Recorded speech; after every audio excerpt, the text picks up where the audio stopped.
Да. Да, можем начать, да? Здравствуйте, друзья. Сегодняшняя пресс-конференция, брифинг, неважно как это назвать, для меня, я думаю, что для нас особенно приятная, потому что это, наконец, пресс-конференция проходит в новом составе, собственно говоря, я, Александр Бородай и Игорь Стрелков, командующий вооруженными силами ДНР, министр обороны, глава Совета Безопасности Донецкой Народной Республики. Наконец-то, в общем, мы вместе и можем с вами поговорить тоже вместе. Мне это исключительно приятно, и я считаю, что, в общем, это радостное событие само по себе, то, что мы сейчас можем оказаться вместе. И, в общем, я считаю, что то, что наши войска покинули Славянск, это печально само по себе, потому что мы потеряли некоторые силы. Но если исходить из нужд обороны, то это абсолютно оправданное решение. Сейчас у нас линия фронта сократилась, и мы можем себе позволить сконцентрировать наши силовые подразделения в одном месте и, соответственно, наносить более ощутимый удар врагу и всерьез заняться и готовить оборону города от противника. Оборону активно, мягко выражаясь, активно. Итак, хотелось бы сказать следующее. Сейчас, как вы понимаете, ситуация военно-политическая очень серьезная, поэтому, соответственно, военное положение, я бы сказал, усиливается. Что я под этим подразумеваю? Дело в том, что гражданская жизнь, которую мы пытались сохранить в городе Донецке и его окрестностях, в других городах, которые так или иначе находятся на территории контролируемой Донецкой Народной Республикой, так вот, эта гражданская жизнь будет, к сожалению, к нашему, переходить все более и более на военные рельсы. Конкретнее, я думаю, мой добрый товарищ Игорь Стрелков сейчас озвучит некоторые тезисы. Прошу. Ну, если говорить коротко, противник переходит к осаде планомерной Донецка и всей Донецко-Макеевской агломерации, пытается сжать со всех сторон кольцо. На севере противник наступает на направлении Лисичанска. Вчера нашими войсками под угрозой окружения оставлен город Северск. Подразделения ополчения отошли на высоты между Лисичанском и Северском. Наши позиции передовые в данном районе проходят по линии Попасная, Горловка, Дзержинск и далее на Донецк. Сегодня были с утра начались упорные бои в районе Карловки. Противник попытался атаковать танками и пехотой. Атака была отбита, 2 танка уничтожено. Пехота отражена, после чего там до настоящего времени продолжается артиллерийский бой с обоих сторон. Туда направлены подкрепления, которые должны отразить атаку противника. К сожалению, там тоже у нас также есть потери. Далее фронт от Карловки проходит по западным окраинам Донецка, по пригородным поселкам и далее по южным окраинам Донецка до Иловайска, далее по линии на Шахтерск, Торез, Снежное. Основные боевые действия на южном участке концентрируются в районе Саур-Могилы, деревень Дмитровка и Степановка, где происходят непрерывные позиционные бои и обмен артиллерийским ударом. Сегодня в 14 часов наши подразделения специального назначения при поддержке артиллерии атаковали позиции противника в районе аэропорта. Задача захвата аэропорта не ставилась. Тем не менее, противнику нанесены серьезные потери в живой силе, с нашей стороны потерь нет. Обстановка в целом напряженная, однако ополчение готово оборонять Донецк и всю Донецкую агломерацию стойко и твердо, и рассчитывает удержать основные позиции по окраинам города, не допустить противника ни внутрь города и не допустить окружения Донецка с востока и севера-востока. В этом отношении мы твердо уверены в содействии подразделений Мозгового, который действует в составе армии ВНР, но оперативно подчинен нашему штабу, и имеем необходимые резервы для парирования ударов противника. Эти резервы нам удалось высвободить, очистив Славянск, Краматорск, Дружковку и Константиновку. К сожалению, по-другому этих резервов мы высвободить не могли никак. Я готов ответить на ваши вопросы по мере возможности и по мере соблюдения, естественно, военной тайны. Я бы хотел еще сделать некоторые дополнения. Так вот, в тех условиях, в которых мы сейчас находимся, мы вынуждены думать о частичной эвакуации некоторых районов города Донецка. Хотели бы подготовить к этому и российскую, и мировую общественность. Частичная эвакуация будет обозначать то, что из города, из его окрестностей могут быть эвакуированы несколько сот тысяч мирных жителей. К сожалению, это необходимость, которая перед нами стоит. Мы ничего не можем с этим поделать, мы будем, видимо, вынуждены действовать таким образом, чтобы исключить гуманитарную катастрофу, точнее, хотя бы попытаться ее предотвратить, и чтобы исключить гибель большого количества мирных жителей. Это первое, что я хотел сказать. Второе, в дополнение, касается разного рода слухов и дезинформации, которые более или менее успешно распространяет противник. Относительно всякого рода противоречий между силовыми подразделениями в Донецке, относительно всякого рода, так сказать, коммерческих схем, которые якобы существуют и которые осуществляются некоторыми, и в этих коммерческих схемах задействованы некоторые силовые подразделения ДНР. Это ложь и дезинформация. Противоречий не существует. Сейчас налажена совместная работа. И Совет командиров в ближайшее время начнет действовать. И в ближайшее время, я думаю, что мы получим организованную и согласованную работу всех силовых подразделений, которые находятся на территории ДНР. Пока что все, спасибо. Мы ждем вопросов. Вы можете задавать вопросы как мне, так и нашему министру обороны. Просто представляйтесь и говорите по моим своим вопросам. Вопрос для вас. Можете объяснить и рассказать, чем вы занимаетесь в Москве и с кем вы встретились? Я вел политические консультации, достаточно успешные, на мой взгляд. С кем я встречался, я, конечно, это оглашать не буду. Да? Это тоже некий секрет, если хотите, из области военной тайны. Но я, тем не менее, считаю консультации успешными, и я очень рассчитываю на помощь Российской Федерации в самое ближайшее время. Русский народ сам по себе оказывает нам уже колоссальную помощь, как добровольцам, так и гуманитарную, уже на сегодняшний день. Я думаю, что эта помощь будет усиливаться. А в чем вы состоите эту помощь? Ну, тут, к сожалению, я тоже вам комментарии давать не буду. Но я считаю, что консультации прошли максимально успешно. Кристиан Яшица, средства поведения, вопрос о вас. Как вы считаете, возможно начинаться эвакуация в течение этой недели или когда? И второй вопрос для господина Стрелкова. Существует ли сотрудничество с военным силам Луганской Народной Республики? Потому что вы только говорили о Донецкой армии Донецкой Народной Республики.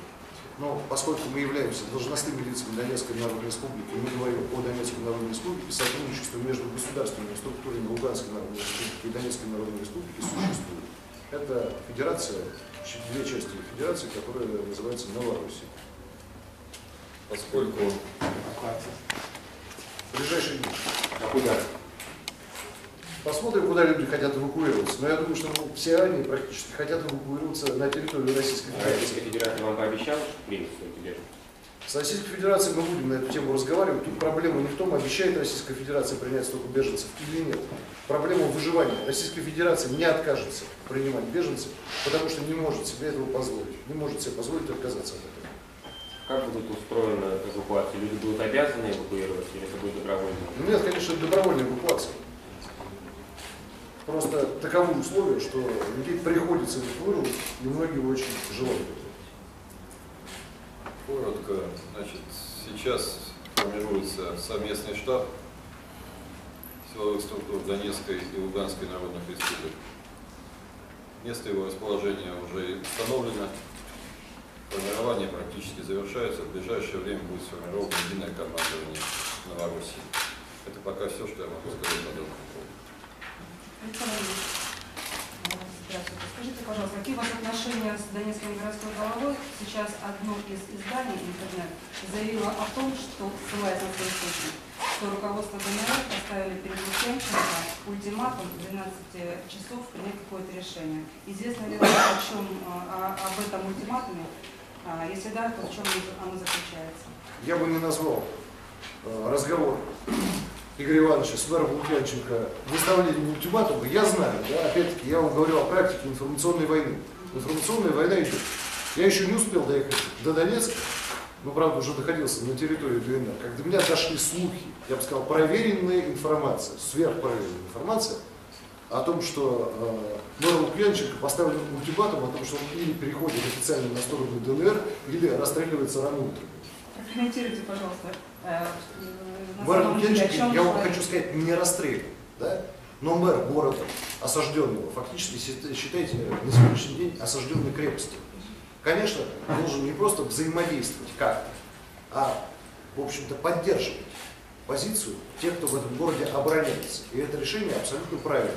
И то, что у Игоря Ивановича, не сбиться с отчеством, у Игоря Ивановича был разговор с мэром Лукьянченко, да, я знаю действительно, и я поддерживаю позицию Игоря Ивановича абсолютно в этом отношении. Да. Какое-то решение мэру придется принять. Если он с нами готов плотно и качественно сотрудничать, то он останется мэром. Мы знаем его как хорошего хозяйственника. Если он будет продолжать играть в политику, предлагать нам переговоры, посредничество в переговорном процессе, что он делал много раз, честно говоря, он адресовал подобного рода предложения ему, то нам это абсолютно неинтересно. Он мэр, хозяйственник или политик. Мы его как политика и посредника по нашим отношениям, в кавычках, с Киевом, отношений которых нет, не рассматриваем. Мы его рассматриваем как возможный мэр. Если он таковым не хочет оставаться, ему придется уйти, он будет заменен на другого человека. Уйти – это не значит встать к стенке и быть расстрелянным. Уйти – это значит взять, так сказать, чемодан и спокойно пойти или просто домой, или уехать в любое другое место по его собственному усмотрению. Игорь Иванович, вы могли бы дополнить ответ Александра Ильича? И тогда в продолжение, вы говорите, что, возможно, это другой человек. Вы знаете, кто это может быть? Мы рассматриваем кандидатуру. Но это, естественно, он должен быть хозяйственным, прежде всего. Но это значит, что хозяйственник должен быть, извините ради бога, да, хозяйственник должен быть сам по себе лоялен по отношению к власти Донецкой Народной Республики. Я считаю, что это абсолютно правильно. Более того, я еще раз говорю, все время будет сейчас возникать попытки разбить нашу позицию, да, с командующим силами ДНР. Это попытки, в общем, сразу вам скажу, обреченные на поражение. У нас, в общем, совсем другие отношения, не получится. Спасибо большое. Пожалуйста. Филипп Шишкин, газета Wall Street Journal. Хотел вам такой вопрос задать. Донецкая Народная Республика, Народное ополчение Донбасса позиционируется как люди земли Донбасса, которые освобождают себя. Как так получилось, что перед нами сидят два гражданина Российской Федерации, которые всем этим процессом командуют? Как так получилось? Но хуже того, я могу сказать, еще сидят два москвича. Да. Да, так бывает. Ну как? Ничего страшного в этом не видим. Да? Абсолютно. Я вам хочу сказать, что мы оба с Игорем, да, являемся с очень давних пор добровольцами. Да? Добровольческое движение в России развито. Люди Донбасса поднялись сами по себе. То, что в силу некоторых компетенций, качеств, там, способностей мы оказались оба во главе этого движения, ну, так что получилось. Это нормально и естественно. Более того, учитывайте, что, пожалуйста, что все освободительное движение Донбасса ориентировано на Российскую Федерацию, ориентировано там как угодно, духовно, если хотите, да, и в принципе ждет сюда прихода, в хорошем смысле этого слова, Москвы, ждет, жаждет, вы просто молится за когда же этот приход произойдет, да, то, собственно говоря, любые люди из Москвы здесь приветствуются. И, кстати сказать, хочу сделать еще одно объявление, вот, благо у нас как раз и человек появился, да, людей из Москвы, Донецкой Народной Республики будет становиться все больше и больше. Вот, например, мы собираемся на ближайшее заседание Верховного Совета представить кандидатуру нового первого вице-премьера правительства Донецкой Народной Республики. Так сказать, прошу любить и жаловать. Адюфеев Владимир Юрьевич, не откажетесь нам сказать два слова?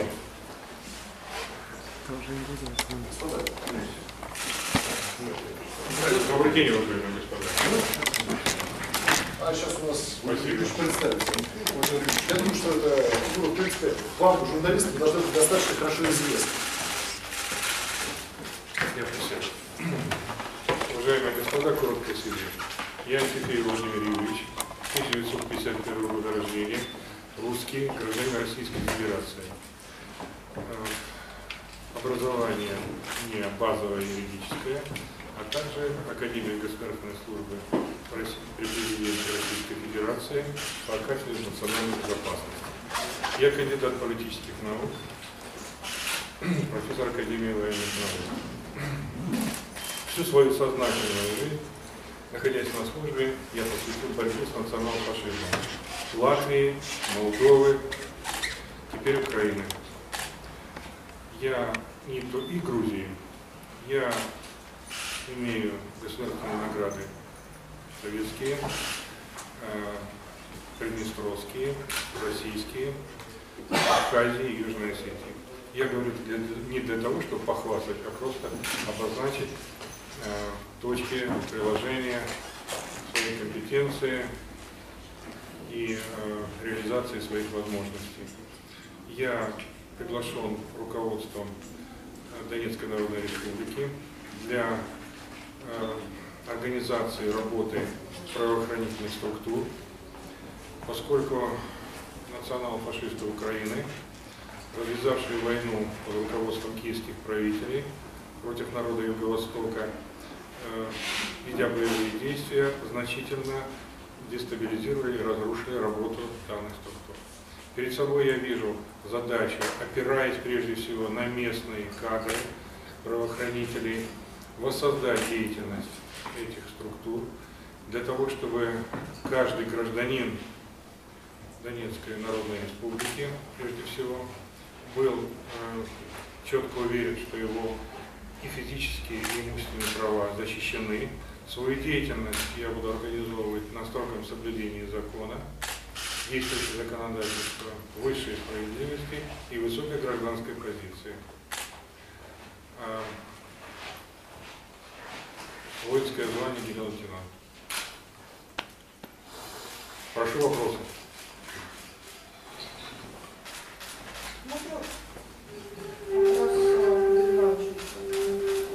То есть я уже могу.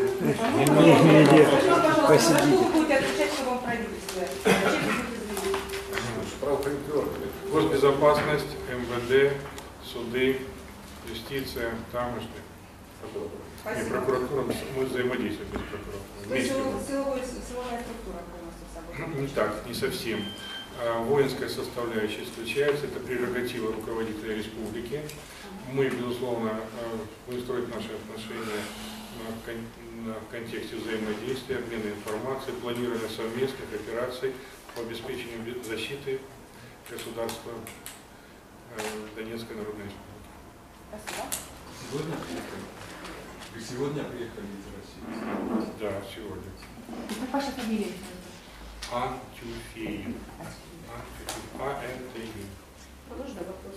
Скажите, пожалуйста, можно вопрос вам, само сейчас подчиняется батальон «Восток», какие полномочия Ходорковского будут дальше оценивать? Батальон «Восток», как известно, находится в составе госбезопасности. Те подразделения батальона «Восток», которые несут службу на передовых позициях, они находятся в оперативном подчинении штаба ополчения. Именно, повторяю, в оперативном подчинении. В строевом подчинении они будут и далее Министерству безопасности. Напоминаю вам, что Александр Ходорковский на сегодняшний день является министром государственной безопасности Донецкой Народной Республики. Батальон «Восток» подчиненный ему воинское подразделение. Но поскольку сейчас это воинское подразделение фактически выполняет фронтовые функции, да, не только занимается вопросами государственной безопасности, ну просто не было такой возможности. Да, у нас. Я надеюсь, что сейчас Владимир Юрьевич нам сильно поможет и, в общем, поставит на работу подразделение госбезопасности ДНР. Извините, отвлекся, да, поскольку «Восток» несет прежде всего фронтовую функцию, то, соответственно, он находится в оперативном подчинении командующего ДНР и Ивановича Стрелкова. Просто вчера Губрин говорил, что это не так. Он говорил, что... Знаете, скажите, пожалуйста, каким официальным лицом является Павел Губрин? Можете мне объяснить? Ну вот, я вам могу объяснить. Вы выслушиваете комментарии разного рода, неофициальных, может быть, и уважаемых, менее уважаемых лидеров. Да? Но это не официальное высказывание. Сейчас вам высказывается официальная позиция власти. Она действительно такова, какая есть.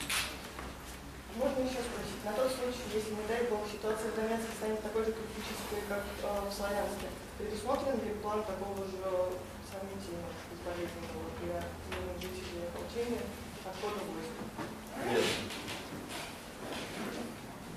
Загадочный вопрос. Откуда можно поинтересоваться? Нет, не предусмотрено.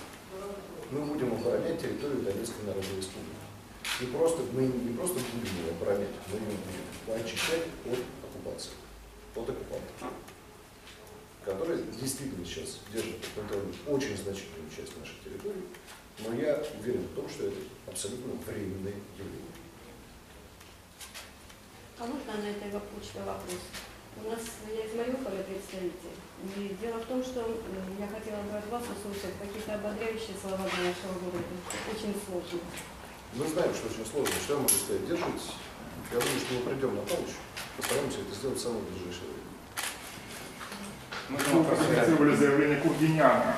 Господин Хлопов вопрос. И вот те обвинения, которые прозвучали. Спасибо. Простите, что вы хотите по поводу заявления Кургиняна? Ну, вот он там довольно ясно выразился, что это была сдача города там, и так далее. Вот, может быть, господин Стрелков прокомментирует вот эти обвинения и тот факт, что он приехал в Донецк. А я это заявлял. Я короткий. У меня вот вопрос к господину Стрелкову. Спасибо. Я слышал заявление господина Кургиняна и примерно мне передали их содержание. Но, честно говоря, не заинтересовало само заявление в плане его содержимого. Я не стал его даже читать.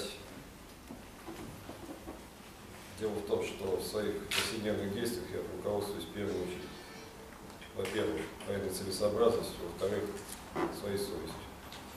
Военная целесообразность вывода гарнизона из Славянска была очевидна, она сейчас тем более очевидна. Совесть моя абсолютно спокойна, поэтому господин Кузьмин может заявлять все, что угодно.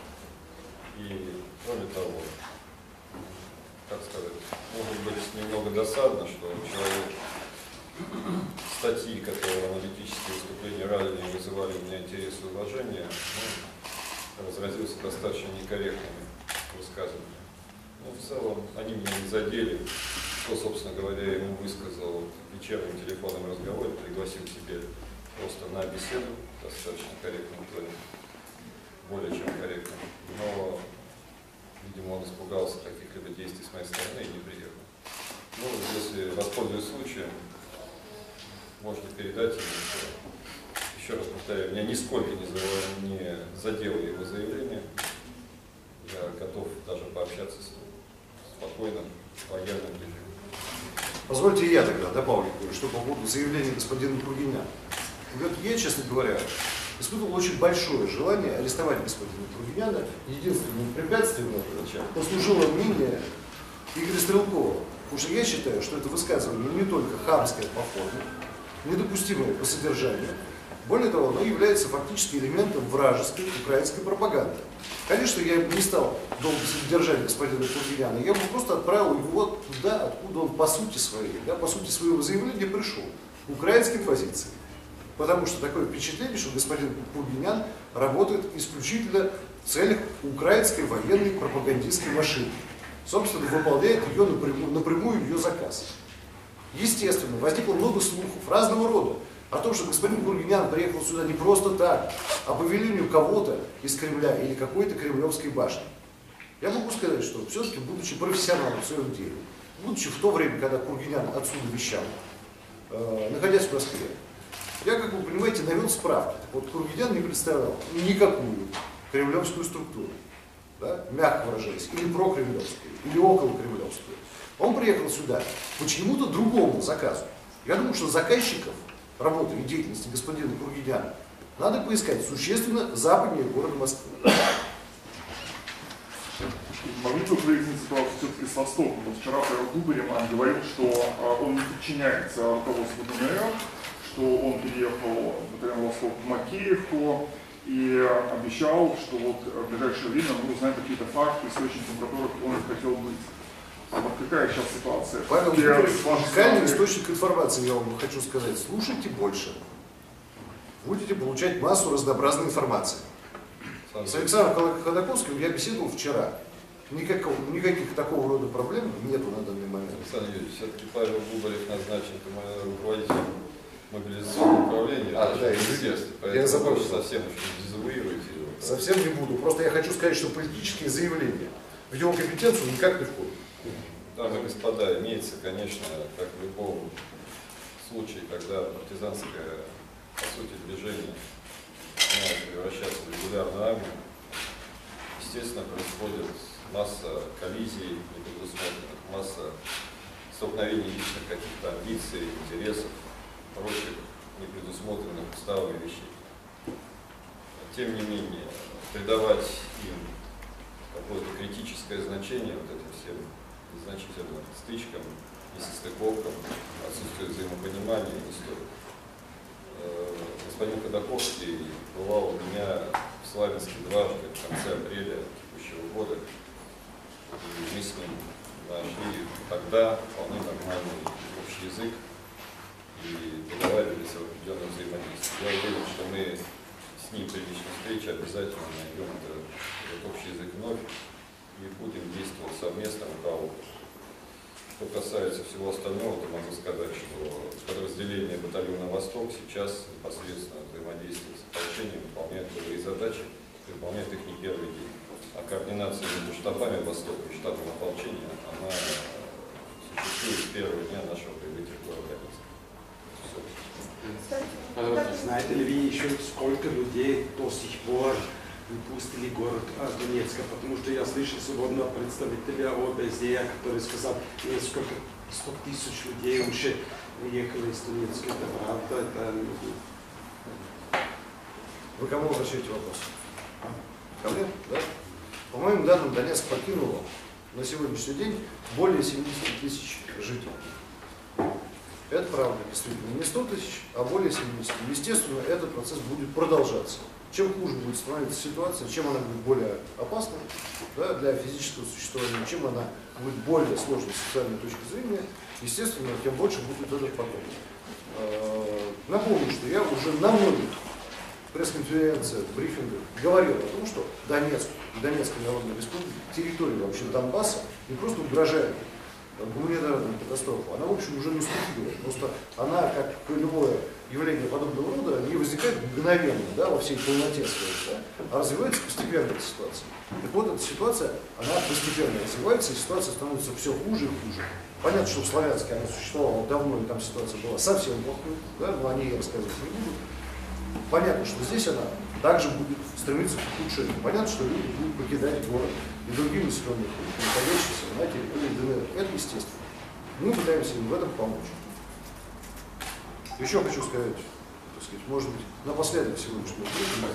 У нас одно известие есть. Извините, да, сейчас отвечу на вопрос. И оно достаточно для нас радостное в духовном смысле. К нам из России, да, вот когда я говорил о помощи из России, к нам сегодня из России прибыла так называемая икона ополчения, икона Тихвинской Божьей Матери. Это икона, которой русские ополченцы, русские воины поклонялись еще во время войны, Отечественной войны 1812 года. Мы очень благодарны тем людям, которые нам эту икону привезли, с тем, чтобы мы все, наши бойцы, неважно, принадлежат они к ополчению, Востоку, Оплоту, Республиканской гвардии, ну еще к любым другим нашим подразделениям могли бы поклониться. И я надеюсь, что нам, как людям православным, эта икона поможет отстоять землю, людей, отбросить противника и в конце концов победить. Спасибо. Мы не знаем, какие потери понесло ополчение в первом годе из Славянска. Руслан, меня интересует человеческие жертвы. Сколько там осталось оружия, техники? Вопрос к этому. Скажем так, более 90% личного состава покинуло Славянск и благополучно прибыло в Донецк. Мы вынесли большие потери, скажем так, нестойкими дезертирами из Краматорского гарнизона, чем потери битыми и ранеными при выходе из Славянска. повторяю, более 90% личного состава славянского гарнизона сосредоточено здесь. Конкретные цифры я вам не могу назвать, по соображениям военных. Потери были в основном понесены в самом конце прорыва в результате компетентности одного. Не более того. Сколько оружия и боеприпасов ушло в Славянск? Осталось некоторое количество боеприпасов и некоторое количество боевой техники было подбито, как я уже сказал, в самом конце операции по прорыву.